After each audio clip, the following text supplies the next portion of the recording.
صلی اللہ علیہ وسلم.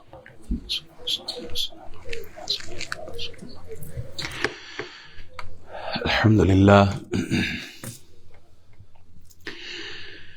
لله رب العالمين والصلاة والسلام على سيد الأنبياء والمرسلين وعلى كل ملائكتك المقربين وعلى عباد الله الصالحين. أما بعد فأعوذ بالله من الشيطان اللعين الرجيم المردود. بسم الله الرحمن الرحيم. قال الله تبارك وتعالى في الكلام المجيد: لقد كان لكم في رسول الله أسوة حسنة، أو كما قال عليه الصلاة والسلام: من أحب سنتي فقد أحبني ومن أحبني كان معي في الجنة. صدق الله مولانا العظيم وصدق رسوله النبي الأمين الكريم ونحن على ذلك لمن الشاهدين والشاكرين والحمد لله رب العالمين. تمام حمد و ثنا، تعریفیں، تسبیح، تحلیل، تقدیس، تمجید، بزرگی، بڑائی، کبریائی اللہ جل وعلا کے لیے ہے. درود، سلام بے حد، بے حساب، لا تعداد، بے شمار اس ہستی پر جو ہم سب کے آقا و مولا ہیں، امام الانبیاء، رحمت للعالمین، شفیع المذنبین، خاتم النبیین ہیں. اللہ کریم ہمارا اول وقت میں آنا، بیٹھنا، سننا، سنانا اپنی بارگاہ میں قبول فرمائے. محبت رسول صلی اللہ علیہ وبارک وسلم کے تقاضے کیا ہیں، اس موضوع پر گزشتہ 2 جمعۃ المبارک گفتگو چلی آ رہی ہے. آج بھی اسی تسلسل میں اس موضوع پر کچھ کلمات آپ کے گوش گزار کروں گا.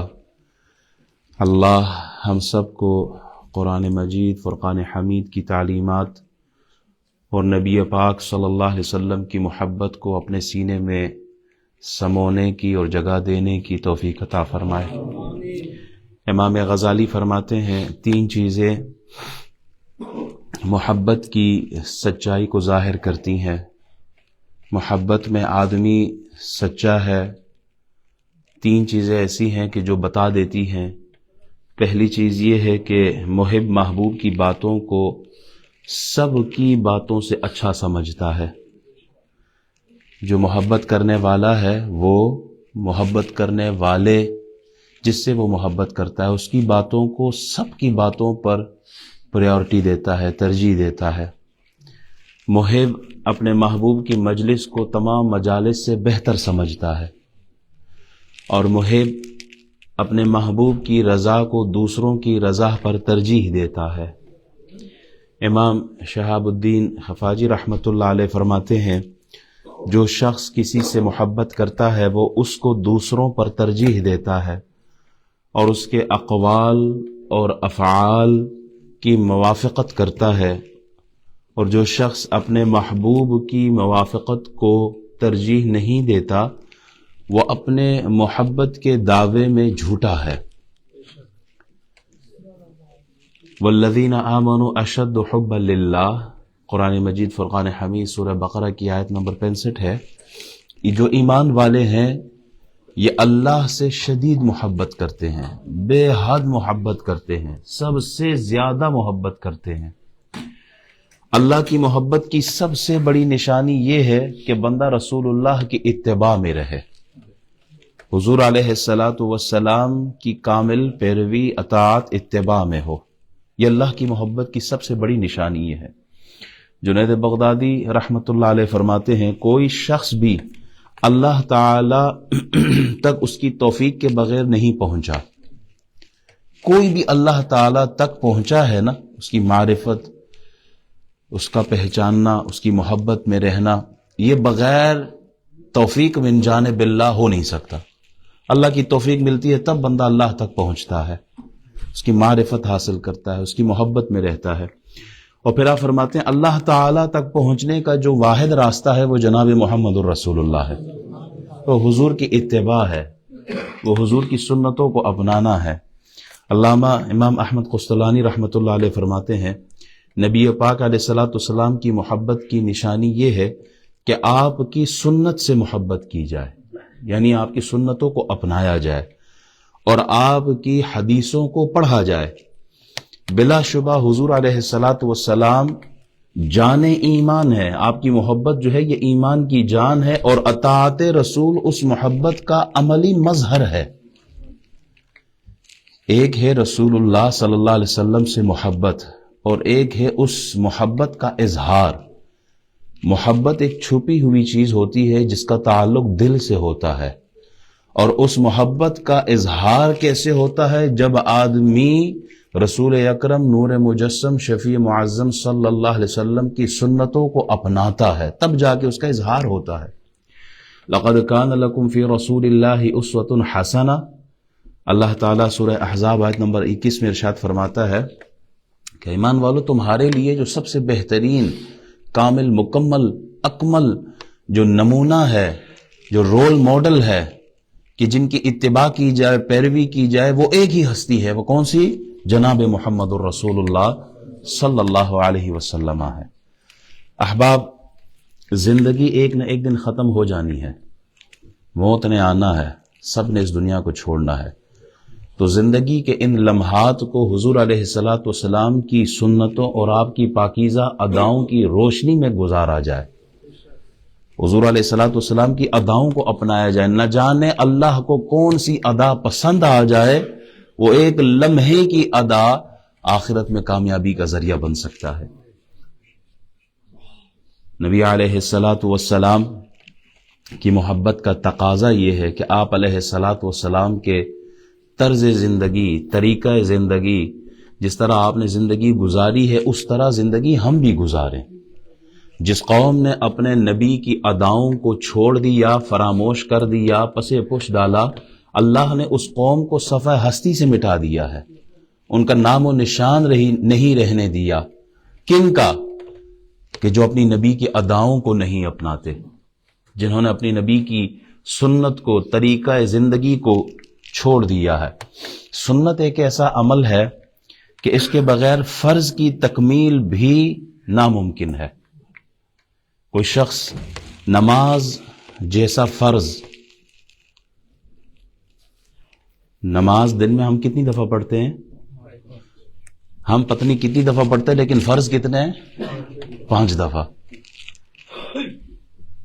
5 نمازیں فرض ہیں۔ یہ فرض بھی بغیر سنت کے مکمل نہیں ہے۔ جہاں قیام فرض ہے، قرات فرض ہے، رکوع فرض ہے، سجود فرض ہے،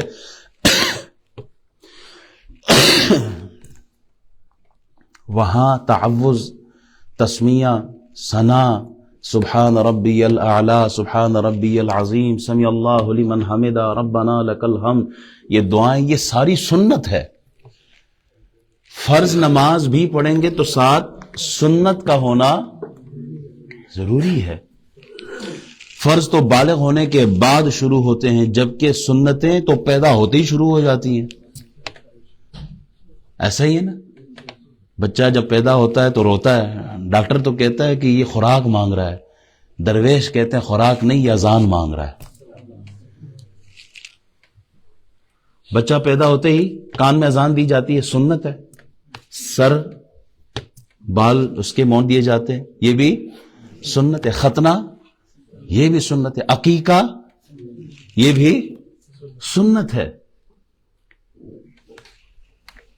پیاس لگی ہو تو پانی پی کر پیاس کو بجھاتے ہیں ہم، لیکن اگر اس پانی پینے کو ہم سنت کے مطابق ہم پانی پئیں، پیاس بجھائیں، تو نہ صرف پیاس بجھے گی بلکہ سنت کا ثواب بھی مل جائے گا۔ پانی پینا ہی ہے، سیدھے ہاتھ سے آپ گلاس پکڑتے ہیں، بیٹھتے ہیں، یہ بھی سنت ہے۔ سیدھے ہاتھ گلاس دیکھ کر، پانی دیکھ کر پیتے ہیں، یہ بھی سنت ہے۔ بسم اللہ پڑھ کے پیتے ہیں، یہ بھی سنت ہے۔ 3 سانسوں میں پیتے ہیں، یہ بھی، اور سنت، اور پانی پینے کے بعد آخر میں کیا کہتے ہیں؟ الحمدللہ، یہ بھی ایک پانی پینے میں کتنی سنتیں ہم ادا کر سکتے ہیں، ایک پانی پیتے. سنت کی اہمیت ہے. جن لوگوں کو سنت کا پتہ ہے اس کی قدر جانتے. شیخ محی الدین اکبر رحمۃ اللہ علیہ فرماتے ہیں میں نے حضور کی تمام سنتوں پر عمل کیا ہے سوائے ایک کے، اور وہ ایک کیا؟ کہا کاش میری کوئی بیٹی ہوتی، میں اس کا نکاح اپنے کسی عزیز سے کر دیتا. رسول اللہ صلی اللہ علیہ وسلم نے اپنی بیٹی حضرت فاطمہ الزہرا کا عقد کس سے کیا تھا؟ حضرت علی رضی اللہ تعالی عنہ سے. تو شیخ فرماتے ہیں کاش میری بیٹی ہوتی، میں اس کا نکاح اپنے کسی عزیز سے کرتا، یہ سنت بھی ادا ہو جاتی. شیخ مجدد الفسانی رحمۃ اللہ علیہ فرماتے ہیں ان کی بھی ایک حسرت تھی، کاش میرا کوئی نواسا ہوتا وہ میری گود میں آتا، یہ سنت بھی ادا کر دیتا. اور ایک روایت میں کہ آپ نے وصیت کی اگر میرا نواسا پیدا ہو تو اس کو میری قبر پہ آ کے بٹھا دینا، شاید وہ سنت ادا ہو ہی جائے. نعرہ تکبیر، نعرہ رسالت، نعرہ تحقیق، نعرہ حیدری، شان محبوب خدا، مصطفیٰ کے دیوانے عاشقان رسول، تاجدار ختم نبوت. زندہ باد زندہ باد زندہ باد. ماشاء اللہ. بایزید بستامی رحمۃ اللہ علیہ ایک سفر پہ گئے، کسی کا بتایا گیا کہ یہ کوئی شیخ ہے، کوئی ولی ہے، کامل ہے، تو آپ ملاقات کے لیے گئے. جب آپ وہاں پہنچے تو دیکھا ایک اسی شیخ نے، درویش نے قبلے کی طرف تھوک دیا، تو آپ نے سلام بھی نہیں کیا اس بندے کو، اور پلٹتے ہوئے آپ نے فرمایا وہ ولی کیسے ہو سکتا ہے جو سنت کے اتنے بڑے سنت کا تارک ہو، کہ جو قبلے کی طرف تھوکتا ہو، یہ ولی نہیں ہو سکتا. حضور کے فرمان صلی اللہ علیہ وبارک وسلم کہ جو آپ کے فرمان کو اپنائے، جو آپ کے فرمان کو سنے سمجھے اور پھر سنتوں کا عامل ہو، وہ ولی کامل ہوتا ہے. لباس پہننے کا طریقہ ہمیں رسول اللہ نے سکھایا. لباس کیسے پہنا جاتا ہے؟ ایک تو وہ نا ہم اپنی مرضی کے مطابق لباس پہنے، ایک وہ طریقہ ہے جو رسول اللہ صلی اللہ علیہ وسلم نے سکھایا اور بتایا. ہم اپنے طریقے سے پہنے کوئی ثواب نہیں، لیکن اگر ہم رسول اللہ کی اداؤں کو ادا کرتے ہوئے پہنے، پھر قمیض پہننا بھی آپ کا عبادت میں شامل ہے. مولانا رومی رحمۃ اللہ علیہ فرماتے ہیں کہ ایک شخص نے اپنے گھر میں کوئی کھڑکی بنائی، تو انہوں نے پوچھا اس بزرگ نے اس آدمی سے کہ جناب یہ کھڑکی کیوں بنائی ہے آپ نے؟ تو کہتا ہے یہ ہوا کے لیے ہے، روشنی کے لیے ہے.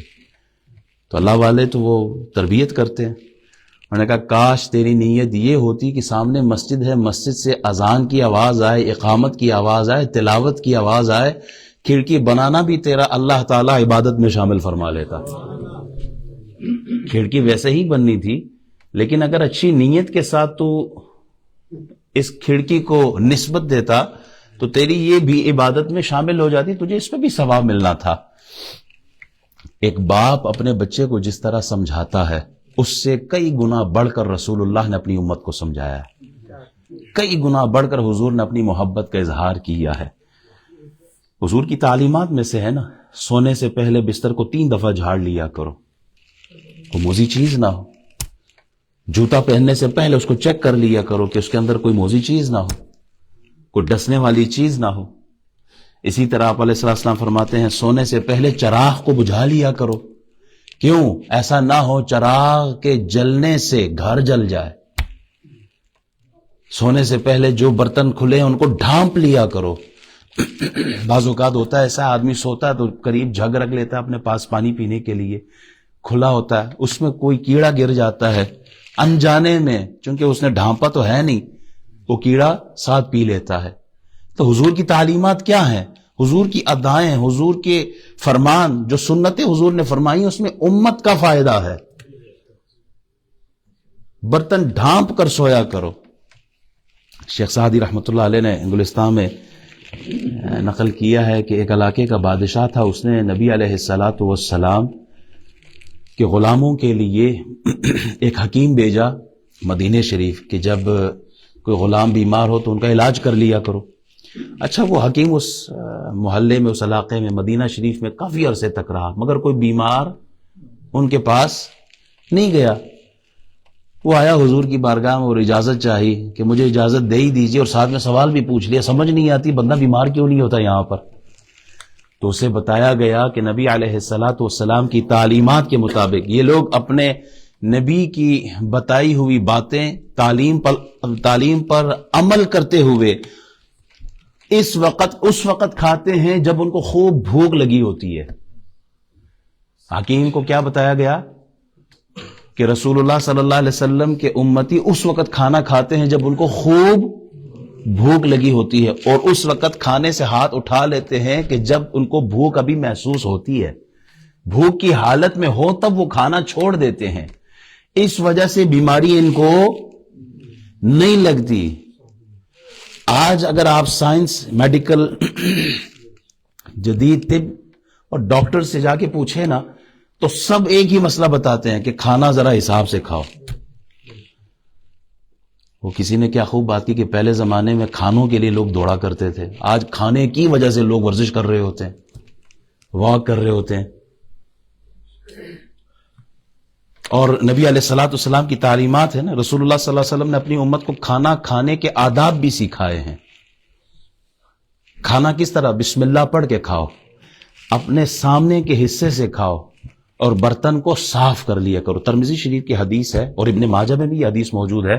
حضور علیہ الصلوۃ والسلام ارشاد فرماتے ہیں جب برتن صاف کر لیا جاتا ہے نا، آدمی جس برتن میں، جس پیالے میں کھاتا ہے یا پلیٹ میں کھاتا ہے، جب اس کو صاف کر لیا جاتا ہے وہ پلیٹ اس کی مغفرت کی دعائیں کر رہے ہوتے ہیں.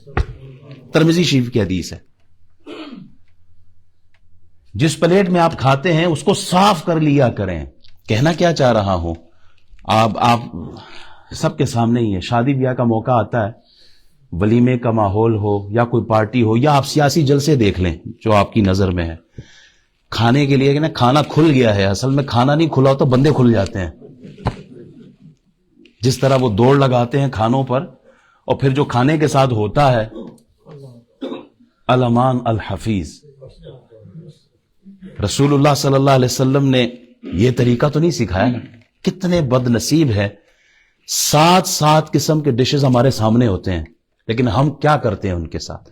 حضور علیہ الصلوۃ والسلام کی ساری زندگی گزر گئی، کبھی 2 سالن آپ کے سامنے نہیں آئے. میرا جملہ آپ سن رہے ہیں؟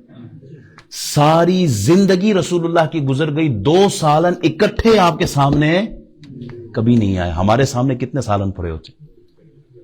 کیا ہم قدر کرتے ہیں؟ تو یہ سنت کیا ہے؟ ہاں یہی چیز ہے کہ مولوی صاحب سنت جانے اور آپ جانو. ہمارا یہ ماحول نہیں.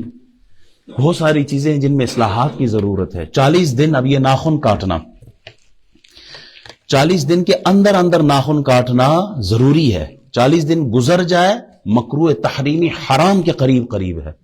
ہماری مائیں بہنیں آج جو فیشن کے نام پر آپ نے دیکھا ہوگا، ناخنوں کو بندہ لڑنے سے بھی ڈرے کہ اس کے ساتھ اگر لڑائی بھی اس نے تو منہ نوچ لینا ہے میرا. 40 دن کے اندر آپ نے ناخن کاٹنے. رسول اللہ صلی اللہ علیہ وسلم کی عادت مبارک تھی، جمعۃ المبارک، جمعے کا دن آتا نا تو آپ علیہ الصلوۃ والسلام جمعہ پڑھانے سے پہلے آپ اپنے ناخن کاٹ لیا کرتے تھے. یہ امت کی ترغیب تعلیم ہے، یہ سنت ہے رسول اللہ صلی اللہ علیہ وسلم کی.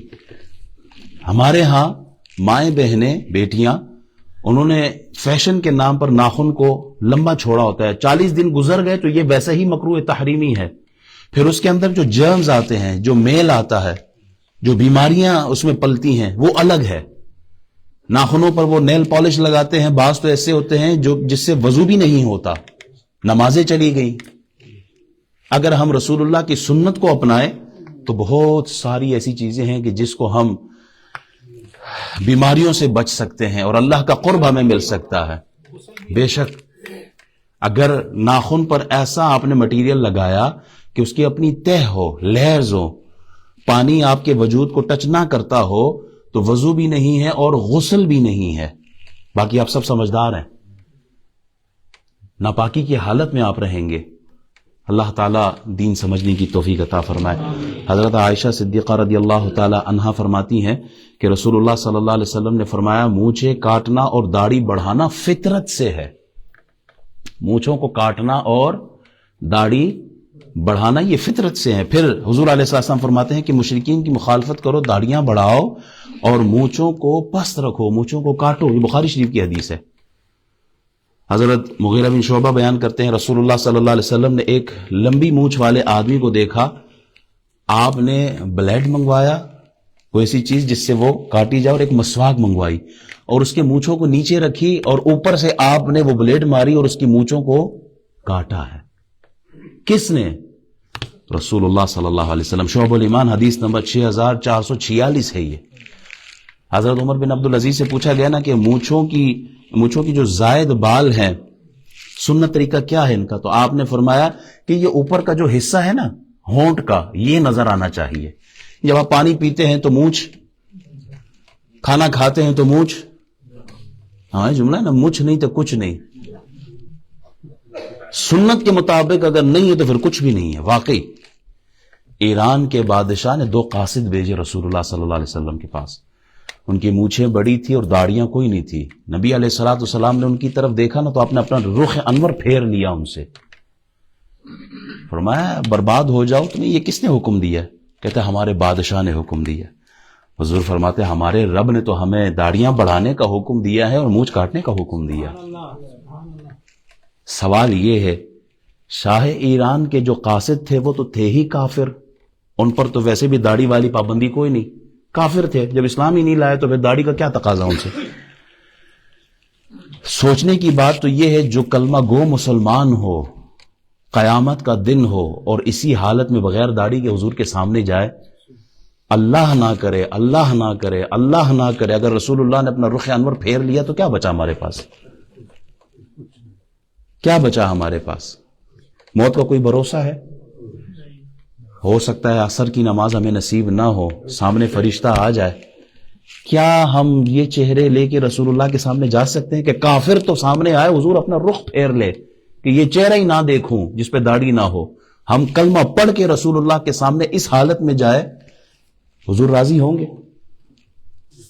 محبت رسول کا تقاضا یہ ہے کہ جو حسن اللہ نے یوسف علیہ السلام کو دیا تھا وہ داڑھی کے ساتھ دیا تھا.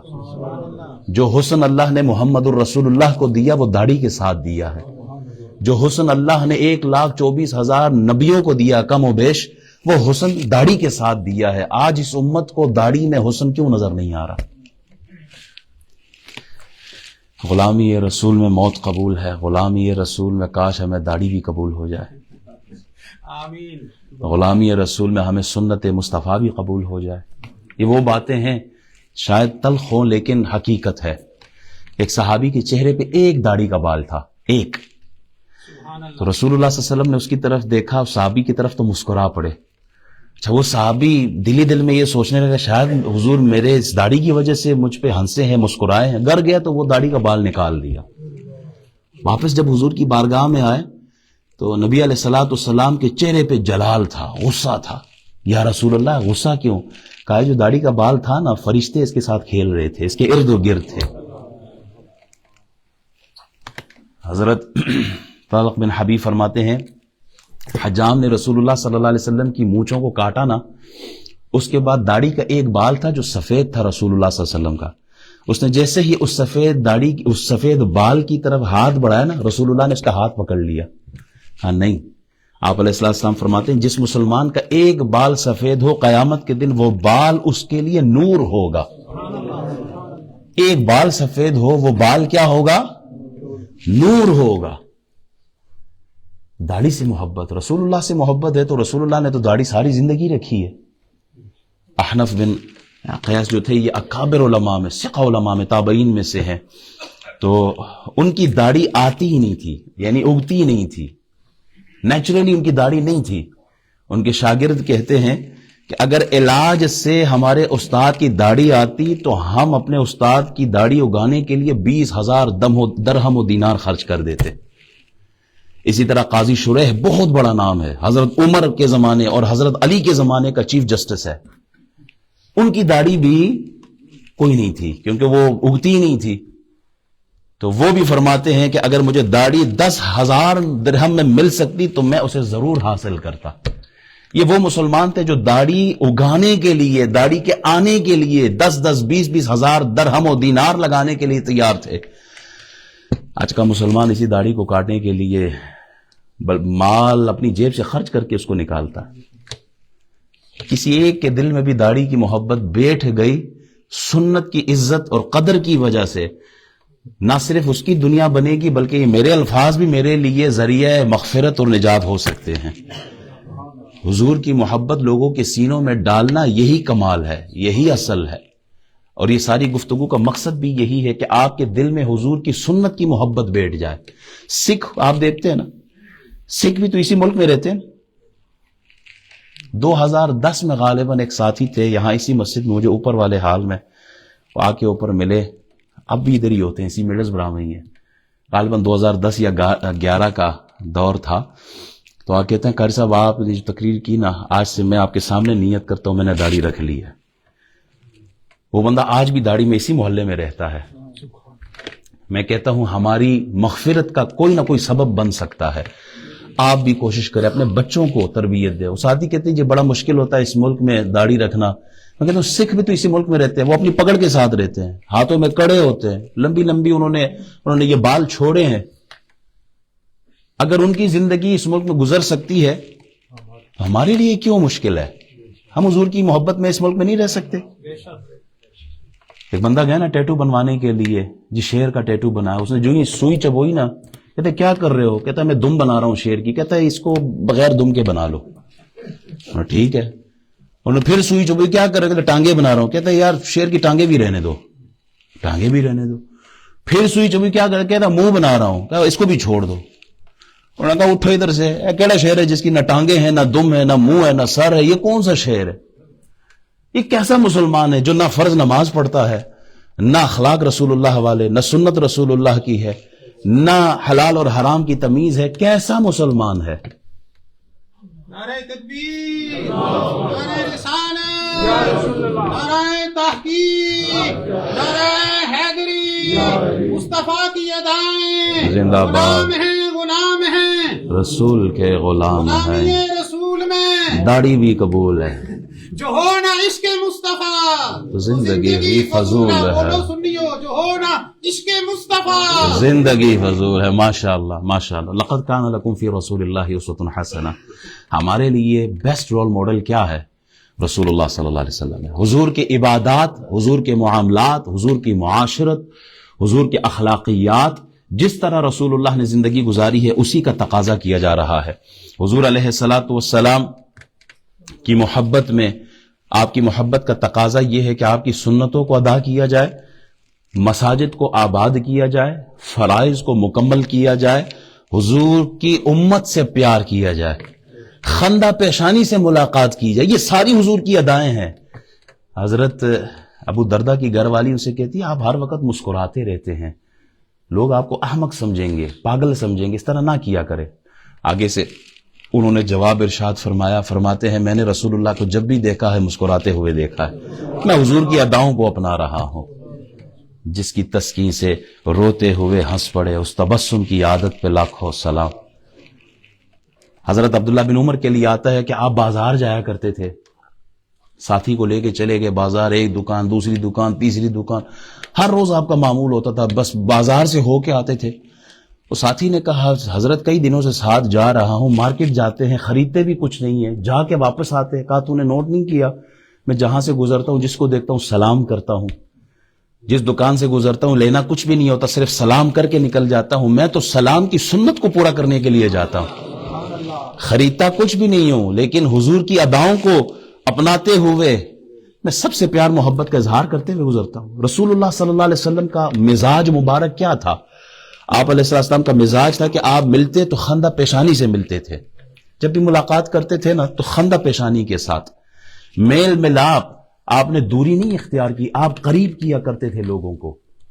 جب بھی آپ کسی سے ملتے تھے نا تو پیار سے ملتے، آپ ہاتھ ملاتے، جب تک اگلا بندہ ہاتھ نہ چھوڑاتا حضور نے کبھی بھی اپنا ہاتھ پیچھے نہیں کیا کسی سے۔ اور یہی وہ چیز تھی جو کافر کہتے تھے کہ یہ کیسا نبی ہے کہ جو بازاروں میں بھی جاتا ہے، جو کھاتا پیتا ہے، جو پانی پیتا ہے، یہ کیسا نبی ہے؟ تو قرآن سورہ فرقان کی آیت نمبر 7 ہے، وَقَالُوا مَا لِهَذَا الرَّسُولِ يَأْكُلُ الطَّعَامَ وَيَمْشِي فِي الْأَسْوَاقِ، کیسا نبی ہے، کھانا بھی کھاتا ہے، پانی بھی پیتا ہے اور بازار میں بھی جاتا ہے. کیونکہ انہوں نے اس دور کے حکمرانوں کو دیکھا تھا نا، حکمران تو اپنے قریب کسی کو نہیں آنے دیتے تھے. ہٹو بچوں کے نعرے تو آپ نے آج بھی سنے ہوں گے، گاڑی کے قریب نہ ہو، ہٹ جاؤ، راستے چھوڑ دو، حضرت تشریف لا رہے ہیں، وزیر تشریف لا رہا ہے، حکمران آ رہے ہیں، وہ کسی کو قریب نہیں آنے دیتے تھے. جبکہ نبی علیہ الصلوۃ والسلام کا معاملہ کیا تھا، آپ تو غلاموں کو بھی سینے سے لگا لیا کرتے تھے. آپ اس پسے ہوئے طبقے کو جس کو جانوروں سے بدتر سمجھا جاتا تھا، آپ نے بلال حبشی کو اس دور میں کعبے کی چھت پر چڑھا دیا تھا. جس کو کوئی پوچھتا نہ تھا اسے بھی رسول اللہ نے اپنے سینے سے لگایا ہے. یہ نبی علیہ الصلوۃ والسلام کی تعلیمات ہے. حضرت ظاہر دیہاتی ایک صحابی ہے، مارکیٹ میں آ کے مال بیچا کرتے تھے. نبی علیہ الصلوۃ والسلام چھپ کے پیچھے سے آئے اور آپ نے اس صحابی جو رنگ کے تو سیاہ تھے، دل کے بڑے خوبصورت تھے، آ کے پیچھے سے رسول اللہ صلی اللہ علیہ وسلم نے یوں ہاتھ ان کے باندھ لیے کہ وہ ہل نہیں سکتے تھے، نہ پیچھے مڑ کے دیکھ سکتے تھے. ایسے رسول اللہ نے پکڑا تھا. کس کو؟ وہ دیہاتی صحابی کو. اور آپ علیہ السلام فرماتے ہیں کہ یہ غلام مجھ سے کون خریدے گا؟ وہ صحابی سمجھ کے حضور کی آواز سنی، پہچان لیے، تو آگے سے وہ کہتے ہیں یا رسول اللہ، یہ رنگ کا کالا ہے، غریب گھرانے کا ہے، دیہاتی صحابی ہے، اس کی کوئی قیمت نہیں ہوگی. تو آپ علیہ الصلوۃ والسلام نے ارشاد فرمایا، اے ظاہر، اللہ کے ہاں تیری بہت بڑی قیمت ہے، اللہ کے ہاں تیری بڑی قیمت ہے. جو نبی کے در کا غلام ہوتا ہے بڑا ہی اعلیٰ اس کا مقام ہوتا ہے. ہر ایک کو میسر کہاں اس در کی غلامی، اس در کا تو دربان بھی جبریل امی ہے. یہ عام در تھوڑی ہے. رسول اللہ صلی اللہ علیہ وسلم نے پیار کا درس دیا، اخلاق کا درس دیا، لوگوں کو قریب کرنے کا درس دیا. محبت رسول کا تقاضا کیا ہے؟ آپ اپنا انداز زندگی ایسے رکھیں، ملاقات ایسے کریں. اگر آپ کے پاس مال آ گیا ہے تو اس کا مطلب یہ نہیں ہے کہ آپ نے ملنے کا طریقہ ہی بدل دیا.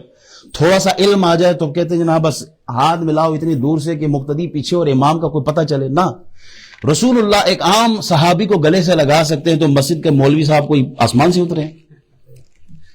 بعض لوگ یہ بھی اعتراض کرتے ہیں جی امام صاحب تسا ہر ایک میں جپی مارنے ہو نا، تو تسا نہیں مارنی تو تسا نہ مارو، جنہ مارنی ہو نا، حال تو پیار کرن دیو.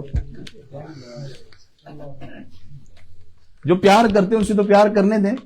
دو مسلمان، یہ رسول اللہ کی تعلیمات ہے، دو مسلمان جب پیار محبت میں آپس میں ملتے ہیں، وہ ہاتھ ابھی نہیں چھوٹ پاتا، اللہ تعالیٰ دونوں کے گناہ معاف کر دیتا ہے. یہ رسول اللہ کی تعلیم ہے. حضور کی محبت کا تقاضا ہے کہ یہ انداز اپنایا جائے.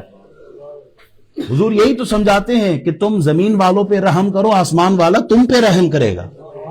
حضور یہی تو فرماتے ہیں جو دنیا میں کسی کی حاجت کو پورا کرے، قیامت کے دن اللہ اس کی حاجت پورا فرمائے گا.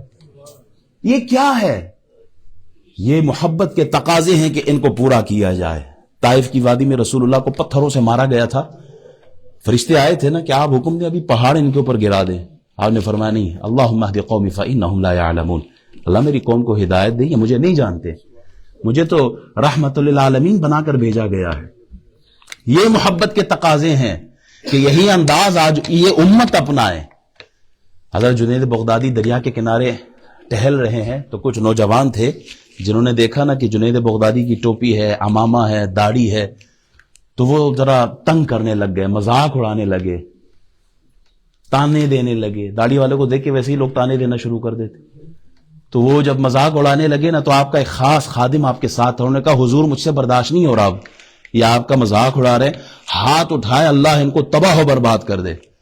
تو آپ نے ہاتھ اٹھائے، یا اللہ جس طرح یہ یہاں خوش ہے نا، آخرت میں بھی اسی طرح ان کو خوشیاں عطا فرما دینا. جس طرح یہ یہاں خوشیاں منا رہے ہیں، خوش نظر آ رہے ہیں، اے اللہ آخرت میں بھی ان کو اسی طرح خوشیاں عطا فرمانا. یہ اسلام ہے. رنگ کا کالا ایک آدمی آیا حضور کے پاس، اسود نام ہے. اے محمد اگر میں اسلام قبول کر لوں تو مجھے کیا ملے گا؟ کہا جو ابو بکر و عمر کو ملا ہے وہی تجھے ملے گا. ابو بکر و عمر اگر تیرے بعد مسجد میں آئے اور تو پہلے آئے اور تو پہلی صف میں بیٹھا ہوگا تو یہ نہیں ہو سکتا کہ ابو بکر و عمر رضی اللہ تعالی عنہما ان کو آگے بلایا جائے اور تمہیں پیچھے کر دیا جائے. ایسا نہیں ہو سکتا. تم جہاں بیٹھے ہو تم وہی رہو گے، ابو بکر و عمر تمہارے پیچھے بیٹھیں گے. اسلام نے یہ سکھایا ہے. اور محبت رسول کا تقاضا بھی یہی ہے کہ اللہ کی مخلوق سے پیار کیا جائے، اللہ کی مخلوق جناب محمد الرسول اللہ کی امت سے محبت کی جائے۔ ہمیں جو کچھ ملا ہے تعلیم میں وہ کہاں سے ملا؟ جناب محمد الرسول اللہ سے ملا۔ تو انہی کی تعلیمات میں سے ہے کہ مخلوق خدا کی خدمت کی جائے، پیار کیا جائے، محبت کی جائے، اور یہ سنت رسول سمجھتے ہوئے کی جائے، سمجھ میں آئے یا نہ آئے۔ حضرت عثمان غنی وضو کر رہے ہیں، وضو کرتے کرتے مسکرائے۔ کسی نے پوچھا حضور خیر ہے آپ مسکرائے؟ کہا مجھے خود بھی نہیں پتا، حضور کو ایک دن اسی طرح وضو کرتے دیکھا، مسکرائے آپ، تو میں بس ان کی سنت کو اپنا رہا ہوں۔ یہ ادائیں ہیں، سمجھ میں آئے یا نہ آئے۔ آپ جب مکے میں سفیر بن کر گئے تھے کعبۃ اللہ کی طرف، تو آپ کے چچا زاد نے دیکھا کہ آپ نے اپنے جو پاجامہ ہے یہ اٹھایا ہوا تھا۔ تو چاچا زاد نے کہا کہ سرداروں کی شان تو یہ ہوتی ہے کہ کپڑا لٹک رہا ہوتا ہے، تہبند کا جو کپڑا ہے یہ تو لٹک رہا ہوتا ہے، اور جتنا زیادہ لٹکے اتنی اس کی شان ہوتی ہے۔ آپ ان لوگوں کے ساتھ نیگوسیشن کے لیے جا رہے ہیں، بڑے بڑے سردار ہوں گے، ان کے سامنے آپ اس طرح پاجامہ اٹھا کے جائیں گے؟ ٹخنے آپ کے ننگے ہیں، نظر آ رہے ہیں۔ اور آپ نے فرمایا مجھے ان کی عزت نہیں، یہ عزت کرے یا نہ کرے، عزت دے یا نہ دے، مجھے ان کی نہیں، مجھے جناب محمد الرسول اللہ کی اداؤں کا خیال ہے۔ حضور نے فرمایا ہے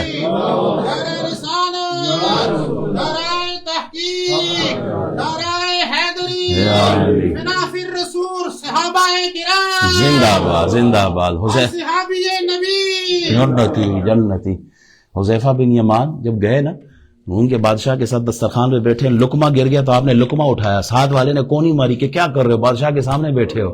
آپ نے کہا ان احمقوں کے لیے میں رسول اللہ کی سنت کو چھوڑوں؟ حضور نے فرمایا لقمہ گرے تو صاف کر کے اٹھا لیا کرو، چاہے یہ ہمیں عزت دے یا نہ دے، ہمیں ان کی پرواہ نہیں ہے، ہمیں جناب محمد الرسول اللہ کی پرواہ ہے۔ حضرت عمر نے ایک صحابی کو بھیجا کہ روم کے بادشاہ ہرقل کے ساتھ کوئی نیگوسیشن کرنی تھی، اس نے آگے سے کرسی جو رکھی وہ سونے کی رکھی تھی، صحابی رسول بیٹھ گئے کرسی پر، تو خیال آیا کہ سونے کی کرسی ہے، ایک دم اٹھے، تو بادشاہ کہتا ہے آپ کی عزت کے لیے میں نے یہ سونے کی کرسی رکھی۔ کہا ہمارے نبی نے کہا یہ مرد کے لیے جائز نہیں ہے سونا، ہم اس میں نہیں بیٹھیں گے۔ یہ تعلیمات اگر آج دوبارہ امت میں آ جائے تو ماحول ہی کچھ اور ہو۔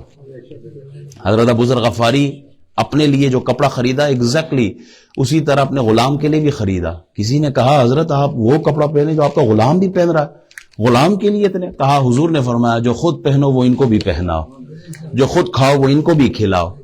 ہمیں حضور کی ادائیں اور حضور کے احکامات جو حضور نے حکم فرما دیا بس ہمارے لیے وہی کافی ہے۔ ایک صحابی نے انگوٹھی پہنی ہے سونے کی، حضور نے کہا کہ یہ آگ کا انگارہ کوئی رکھے گا ہاتھ میں؟ اٹھا کے پھینک دی حضور نے۔ اچھا حضور جب تشریف لے گئے تو باقی صحابیوں نے کہا جا کے اپنا سونا اٹھا لو۔ کہ اللہ کی عزت کی قسم میں اس سونے کو ہاتھ بھی نہیں لگاؤں گا جسے رسول اللہ نے پھینک دیا ہو۔ حضور نے منع تو نہیں فرمایا تھا نا کہ آپ کسی اور کام بھی نہیں لا سکتے، گھر والی کو دے دو، بچوں کو دے دو، بچیاں استعمال نہیں۔ کہا حضور نے جو پھینکا پھر ہم ہاتھ نہیں لگا سکتے۔